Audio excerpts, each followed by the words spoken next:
Hello students, आज हम बात करेंगे 11th कॉमर्स के सब्जेक्ट अकाउंट्स की। और स्टूडेंट्स, आज इसमें हम जो चैप्टर कर रहे हैं वो चैप्टर है फाइनेंशियल स्टेटमेंट विद एडजस्टमेंट। आज हम इसके प्रैक्टिकल क्वेश्चन नंबर 5 को आपके साथ डिस्कस करेंगे। तो चलिए क्वेश्चन नंबर 5 स्टार्ट करते हैं। सबसे पहले मैं इसका फॉर्मेट बना लेता हूँ क्वेश्चन नंबर 5 का। ठीक है भाई, तो मैंने यहाँ पर लिखा ट्रेडिंग और पी एंड एल अकाउंट। यहाँ पर मैंने लिखा trading and P and L account. Format होगा इसका पर्टिकुलर अमाउंट और पर्टिकुलर अमाउंट। ट्रेडिंग और P and L account, particular amount और पर्टिकुलर अमाउंट। पर्टिकुलर अमाउंट और पर्टिकुलर अमाउंट। उसके बाद यहां पर हमारी क्या है, बैलेंस शीट।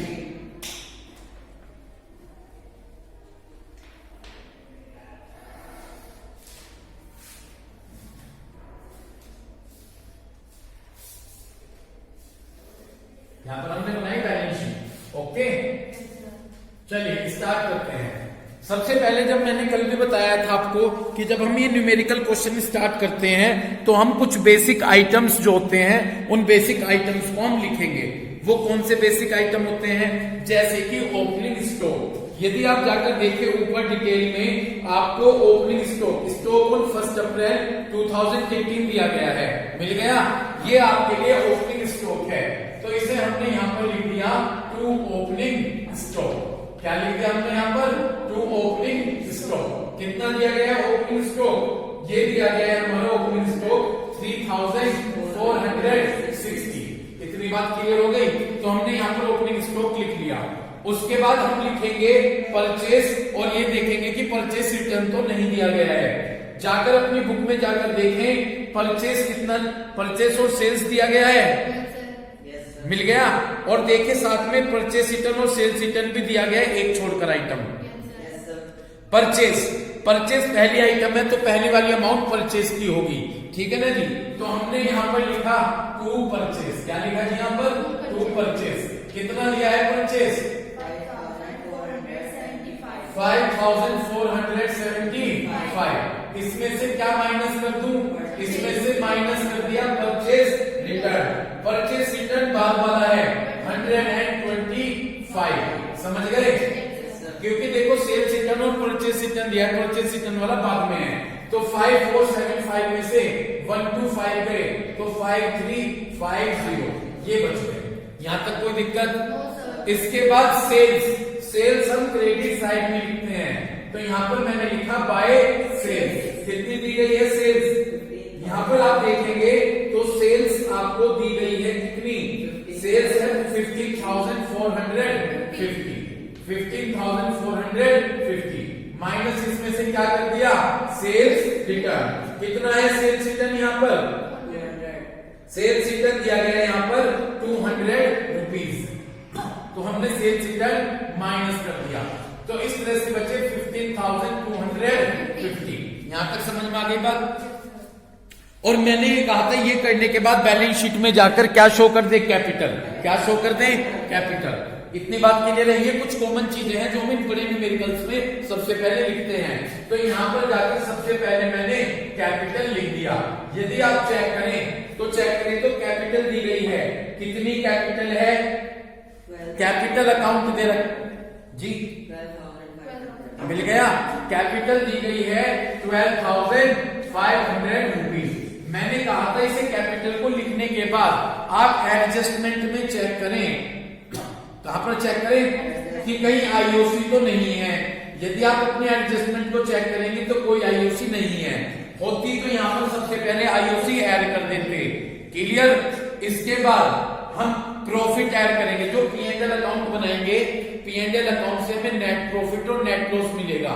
नेट प्रॉफिट है तो ऐड कर देंगे और नेट लॉस है तो माइनस कर देंगे। इतनी बात समझ में आ गई है, तो वो बाद में पता चलेगा। तो एक लाइन हमने नेट प्रॉफिट और नेट लॉस की छोड़ दी और इसके बाद यहाँ पर टोटल कर लेंगे। इतनी बात क्लियर हो गई। इसके बाद हमें 3 आइटम देखने हैं, ड्रॉइंग, लाइफ इंश्योरेंस और इनकम टैक्स। कहीं दिए गए हैं क्या क्वेश्चन में, चेक करो। इसमें पूरे वर्ष मिलने चाहिए, लाइफ इंश्योरेंस और इनकम टैक्स। देखिए क्वेश्चन में ऊपर पता चला है, कहां देखेंगे, देखिए इसमें देखेंगे, ठीक है ना, ट्रायल बैलेंस में। मेरे हिसाब से इसमें ड्राइंग्स चेक कर रहा हूं, ड्राइंग्स नहीं है तो नहीं ड्राइंग, एक बार और चेक कर लो। यदि इसमें हम चेक करें तो इसमें ड्राइंग्स नहीं है, ड्राइंग्स इसमें नहीं है। उसके बाद लाइफ इंश्योरेंस भी नहीं है, और क्या बताया था, इनकम टैक्स, मेरे हिसाब से कुछ नहीं है। इतनी बात क्लियर हो गई, समझ गए क्या भाई बात आप, ठीक। लेकिन एक यहां पर एडजस्टमेंट में ड्राइंग्स आएगी, वो मैं आपको जब भी समझा दूंगा, लिखकर छोड़ रहा हूं, ठीक है ना। यहां क्या लिखकर छोड़ रहा हूं मैं, ड्राइंग्स, क्योंकि एडजस्टमेंट में ड्राइंग्स आएगी, वो जब भी एडजस्ट कर लेंगे, सही है। इतना करने के बाद एडजस्टमेंट पर आ जाइए, किस पर आ जाइए, एडजस्टमेंट पर।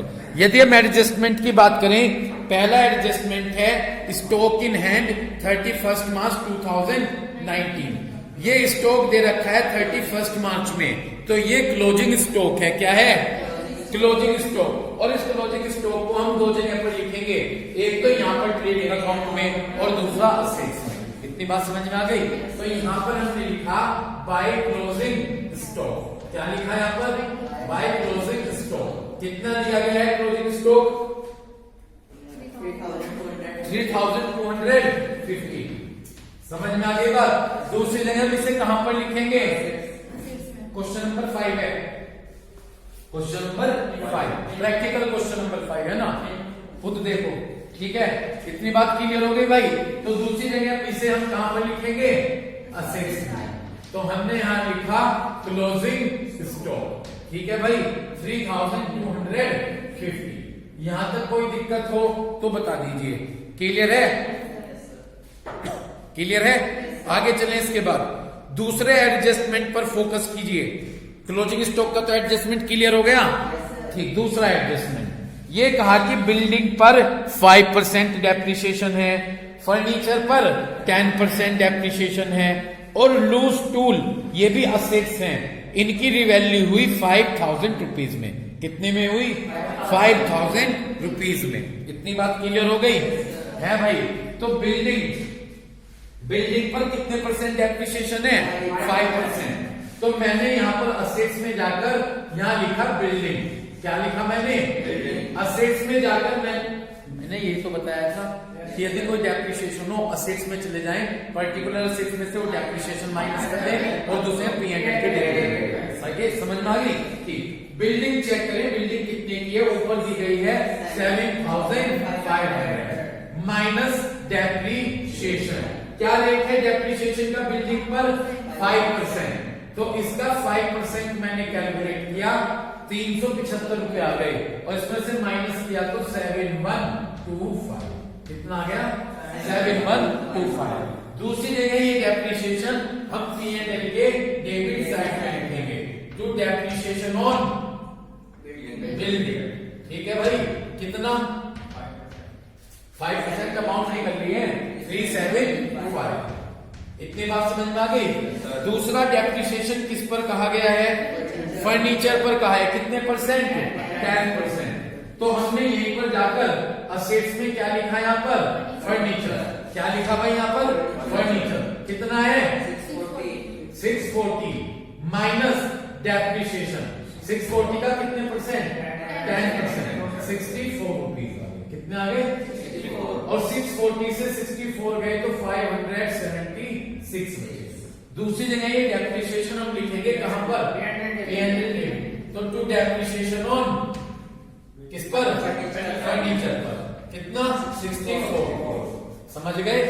आगे चलिए, उसके बाद क्या कहा गया, लूज, भाई बिना देखे ना बोलो, कंसंट्रेशन बनाओ। लूज टूल कितने में रिवैल्यू किए गए, लूज टूल 5, यानी कहना चाह रहे हैं साल के लास्ट में उनकी वैल्यू 5000 रुपए है। ऊपर जाकर देखो लूज टूल कितने के हैं, ट्रायल बैलेंस में कितने के हैं लूज टूल। यदि आप बात करें कितने के दिए गए हैं लूज टूल, लूज टूल 6250, ये क्वेश्चन है ना। लूज टूल है 6250 है, और नीचे कितनी वैल्यू रह गई, 5। देखेगा इतने के तो थे और ये वैल्यू रह गई। इसमें थोड़ा सा समझने वाला कंसेप्ट है, इस पर डेप्रिसिएशन आपको खुद से निकालना है। ठीक है, पहले कितने के थे और अब 5000, तो माइनस कर दो, 1250 रुपए का डेप्रिसिएशन है। इतनी बात क्लियर हो गई। तो यहाँ पर आप क्या करेंगे, यहाँ पर आप लिखेगा क्या क्या लिखे, लूज टूल, जितने के रह गए 5000 के, इतने के तो हो गए। कितना डेप्रिसिएशन आया था मैंने बताया था, 6250 से क्या माइनस कर दो 5, तो 1250 का डेप्रिसिएशन है वो यहाँ लिख दिया to depreciation on loose tools 1250 रुपए। उम्मीद है क्लियर हुई होगी बात, समझ गए। आगे चले next question number 5, practical 5 question, example नहीं 5। उसके बाद थर्ड पॉइंट, सैलरी आपकी 300 रुपए और टैक्स 120 रुपए आउटस्टैंडिंग है। आउटस्टैंडिंग का कंसेप्ट समझे। पहले मैं सैलरी लेकर चलूंगा।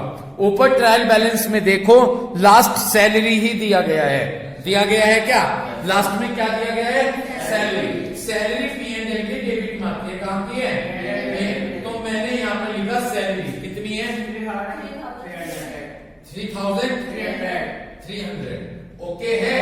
और नीचे कह रखे कि सैलरी 300 रुपए आउटस्टैंडिंग है, तो प्लस कर दी आउटस्टैंडिंग सैलरी 300 रुपीज, दोनों ऐड कर लो, ये आ गए 3600 रुपीज। इतनी बात समझ में आ गई। तो सैलरी 3300 प्लस आउटस्टैंडिंग ऐड कर दी 300, कितने आ गए 3600 रुपीज आ गए। यहां तो कोई दिक्कत। दूसरी जगह पर ये जो 300 रुपए हैं ये आउटस्टैंडिंग है, इसे हम लायबिलिटीज में लिखेंगे। कहां लिखेंगे, तो लायबिलिटी साइड में जाकर मैंने यहां पर लिखा आउटस्टैंडिंग सैलरी कितनी 300 रुपीज। फिर दोबारा समझ लो, सैलरी 3300 थी, ये कहा कि 300 आउटस्टैंडिंग है, 300 देनी बाकी है, तो इसमें 300 रुपए ऐड कर दिए, कितने आ गए 3600 रुपीज आ गए। दूसरी जगह आउटस्टैंडिंग कहां पर लिख देंगे, लायबिलिटी साइड। अब टैक्सेस वाले कंसेप्ट पर फोकस कीजिए। पहले एक बार ट्रायल बैलेंस में आ जाइए ऊपर और देखो नीचे से 30 आइटम टैक्स और इंश्योरेंस एक साथ दिए हैं, दो चीज एक साथ दे रखी, क्या क्या, ठीक है। अब नीचे आ जाइए, तीसरे पॉइंट में तो बताया कि टैक्स 120 रुपए आउटस्टैंडिंग है, और अगले पॉइंट में जाकर देखो इंश्योरेंस 100 रुपए प्रीपेड है। एक साथ दोनों की देखो, टैक्स तो आउटस्टैंडिंग है और इंश्योरेंस प्रीपेड है, तो हम दोनों को कैलकुलेट करेंगे यहां पर, ठीक है। ऊपर जाकर देखो टैक्स और इंश्योरेंस कितना दिया गया है, मिल गया। तो टैक्स और एंड इंश्योरेंस 1250, समझ गए। तीसरे पे आ जाओ, तीसरे पॉइंट पर नीचे टैक्स कितना आउटस्टैंडिंग है, आउटस्टैंडिंग यानी और देना बाकी है, तो प्लस कर देंगे आउटस्टैंडिंग टैक्स, कितना देना बाकी है 120, तो इसमें 120 रुपए हमने ऐड कर लिए, 1370 रुपए आ गए, समझ गए। दूसरी जगह ये आउटस्टैंडिंग कहां पर, लायबिलिटी साइड में, तो लायबिलिटीज में गया और यहां पर दिखा दिया आउटस्टैंडिंग टैक्स कितना 120। ओके, अंदर लिखने का कारण है क्योंकि इंश्योरेंस प्रीपेड है। अगले एडजस्टमेंट पे जाइए, अगला एडजस्टमेंट कहता है कि इंश्योरेंस कितने प्रीपेड है, प्रीपेड का मतलब है जो खर्चा है एडवांस में, तो पर्टिकुलर एक्सपेंसेस को माइनस कर देंगे, तो कर दो माइनस, माइनस क्या किया इंश्योरेंस, प्रीपेड इंश्योरेंस, क्या किया प्रीपेड इंश्योरेंस, कितने 100, तो ये 100 रुपीज मैंने माइनस किए, तो बाहर बचे 1270, समझ गए। और दूसरी जगह प्रीपेड हमारे लिए असेट्स है, ठीक है भाई, समझ गए। तो असेट्स में जाकर हमने यहाँ पर लिखा प्रीपेड इंश्योरेंस, कितना लिखा प्रीपेड इंश्योरेंस 100 रुपीज। कोई दिक्कत हो तो बता दीजिए, आगे चलिए नेक्स्ट। हो यहां तक क्लियर है बात आपके। नेक्स्ट कंसेप्ट देखिएगा, बड़ा इंपॉर्टेंट कंसेप्ट है, कल भी आपको अच्छे से क्लियर किया था, पढ़िएगा। राइट ऑफ 100 रुपीज तो फर्दर बैड डेट्स हैं, FBD याद है, कल एक दूसरे उसमें कराया था, तो 100 रुपए तो FBD है। 5 आपको प्रोविजन बनाना है डाउटफुल डेट्स पर, कितने परसेंट 5%। आपको प्रोविजन बनाना है डाउटफुल डेट्स पर 5%। यहां तक कोई दिक्कत हो तो बता दीजिए, कोई दिक्कत तो नहीं है, ठीक। अब आप क्या करेंगे, ऊपर जाकर चेक करें क्वेश्चन में ट्रायल बैलेंस में कि बैड डेब्ट और प्रोविजन फॉर बैड डेब्ट्स आए हैं क्या। बैड डेब्ट्स भी हैं और प्रोविजन फॉर बैड डेब्ट्स भी हैं भाई। ठीक, अब आप क्या करोगे सुनिएगा। पहले मैंने कहा था कि अगर ये एडजस्टमेंट आता है तो कहां जाइएगा, बैलेंस शीट में जाइएगा। कहां जाइएगा, बैलेंस शीट। बैलेंस शीट में जाकर डेटर्स लिखिएगा, जाकर देखिए ऊपर डेटर्स कितने हैं, ऊपर चेक कीजिएगा डेटर्स कितने दिए। सन्ड्री डेटर्स, पहले डेटर्स है बाद में क्रेडिटर्स है, तो पहली अमाउंट डेटर्स की होगी 3800। तो डेटर्स में मैंने 3800 रुपीज फिल कर लिए, कोई दिक्कत। इसमें से अगला स्टेप होगा माइनस करूंगा FB फर्दर डेटर्स कितने हैं, फर्दर डेटर्स 100, तो इसमें से 100 माइनस कर दिए 3700 माइनस जो एडजस्टमेंट में प्रोविजन फॉर डाउटफुल डेब्ट्स दिए गए हैं।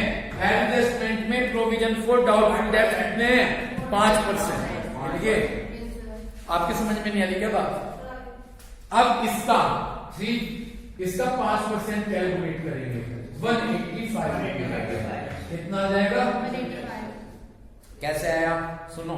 10% तो करा 370 का आधा कर दो 185, तो इस तरह से भाग बचे 3515। कितने बचे, 3515। समझ गए। पहला प्रोसीजर तो आपको ये करना है। दूसरा प्रोसीजर बताया था मैंने कि क्या करेंगे, वर्किंग नोट डालेंगे और वर्किंग नोट डालकर कैलकुलेशन करेंगे। ठीक है भाई, यहाँ पर मैं वर्किंग नोट यहाँ डाल रहा हूँ और यहाँ स्पेस कम होगा।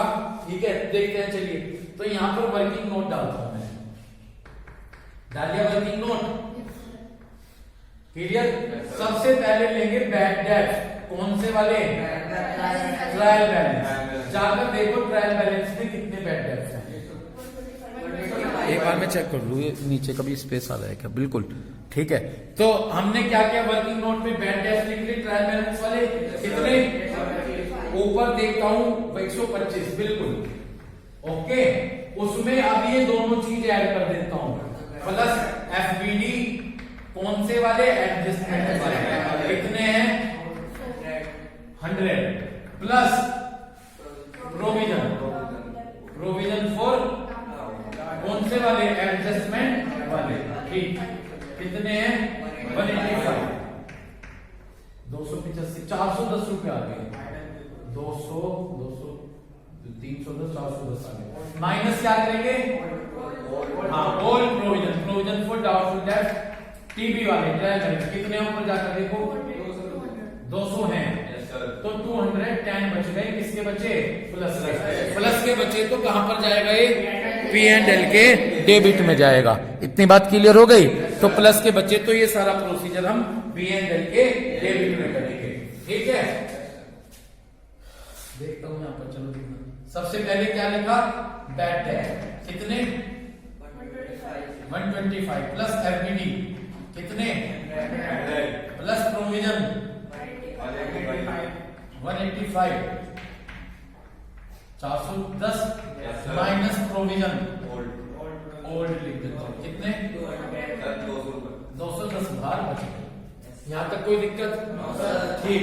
इसके बाद नेक्स्ट क्लियर हो गया एडजस्टमेंट ही आपके।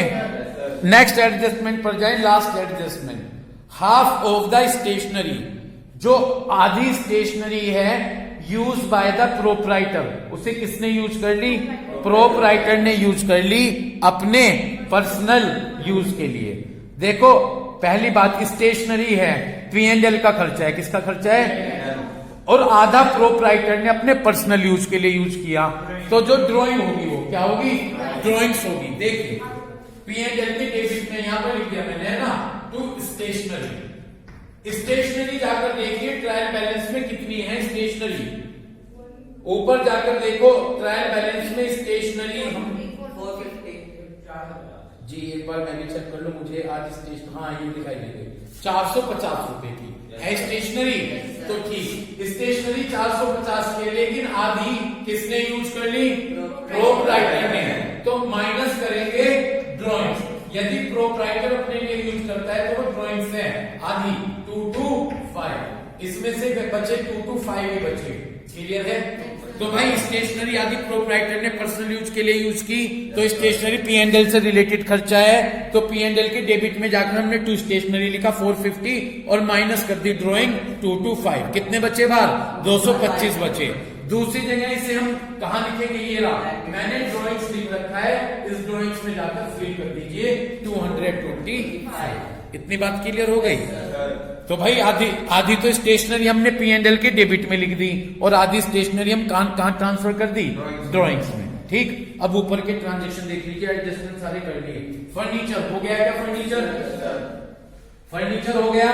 उसके बाद लूज टूल हो गई, उसके बाद बिल्डिंग हो गई, उसके बाद कैपिटल हो गई, उसके बाद बैड डेट्स हो गए, प्रोविजन फॉर बैड डेट्स हो गए, उसके बाद डेटर्स हो गए भाई, हो गए। क्रेडिटर्स रह गए हैं। क्रेडिटर्स हम किधर लिखेंगे? Liability side. तो लायबिलिटी साइड में जाकर मैंने क्रेडिटर्स लिखे। कितने दिए गए हैं क्रेडिटर्स? ठीक, 2500 रुपीज। यहां तक कोई दिक्कत? समझ गए? इसके बाद आगे चलिए। तो क्रेडिटर्स के बाद क्या दिया गया है? Opening stock. ओपनिंग स्टॉक हमने लिख दिया। ओके, उसके बाद क्या दिया गया है? परचेस और सेल। देखो परचेस भी हम लिख चुके हैं और सेल्स भी हम लिख चुके हैं। ओके, उसके बाद क्या है जी?